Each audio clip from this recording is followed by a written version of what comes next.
बरसात का मौसम था। झोपड़ी की छत से पानी टपक रहा था और मिट्टी में से सौंधी खुशबू उठ रही थी।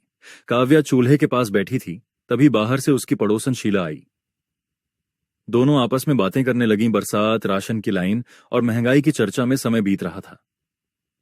उसी वक्त अंदर से गोलू की मासूम आवाज आई, मम्मी मम्मी, मुझे आज सूखे चावल नहीं खाने हैं। रोज रोज यही चावल नमक या अचार के साथ खाकर मन ऊब गया है। काव्या ने उसकी ओर देखा और धीरे से बोली, अरे बेटा, हम गरीब लोग हैं। जो मिल रहा है उसी में खुश रहना चाहिए। ये चावल भी तो सरकार के राशन से मिलते हैं, वरना तुम्हारे पापा की कमाई में तो हम भूखे ही मर जाएं।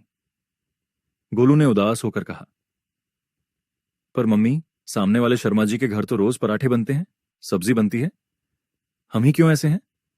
काव्या ने कुछ जवाब नहीं दिया, बस चुपचाप आंचल से बेटे का चेहरा पोंछ दिया।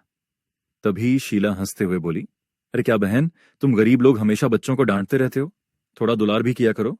बच्चे को मनचाहा खाना नहीं दोगी तो कैसे बड़ा होगा? शीला की बात पीछे खड़ी फुलदेवी ने सुन ली। वह आगे आईं और भारी आवाज में बोली, माफ करना बेटी, पर हमारे पास चाहकर भी कुछ नहीं है। बारिश की वजह से खेतों में काम ठप है। अगर हमारे पास पैसे होते तो क्या हम बच्चे को यूं भूखा रखते? शीला थोड़ी झेंप गई और चुपचाप अपने घर लौट गई। उस रात काव्या बहुत देर तक सोचती रही। उसे गोलू की उदासी भूल नहीं रही थी। उसने ठानी कि आज कुछ नया करेगी। वो बाहर आंगन में गई। बरसात की वजह से जमीन पर कुछ हरी हरी घास जैसी पत्तियां उग आई थीं। काव्या ने उन्हें ध्यान से देखा, नरम, सुगंधित और ताजा। उसके मन में एक विचार आया। वो झट से एक टोकरी में वह घास जैसी खाने योग्य पत्तियां तोड़ लाई। रसोई में आकर उन्हें अच्छे से धोया, बारीक काटा, फिर उसमें थोड़ा नमक, लाल मिर्च और हल्दी मिला दी। आटे में मिलाकर उसने उससे पराठे बेलने शुरू किए। धीरे धीरे चूल्हे पर सिकते हुए पराठों की खुशबू पूरे घर में फैल गई। राजेश बाहर से थका हारा लौटा तो बोला, अरे ये कैसी खुशबू आ रही है, लगता है आज हमारे घर कोई त्योहार है।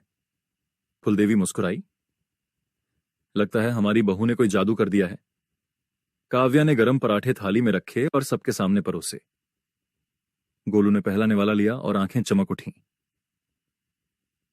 वाह मम्मी, ये तो बहुत स्वादिष्ट है। इसमें तो मिर्च भी है, स्वाद भी है। अब मैं रोज ऐसा ही खाना चाहता हूं।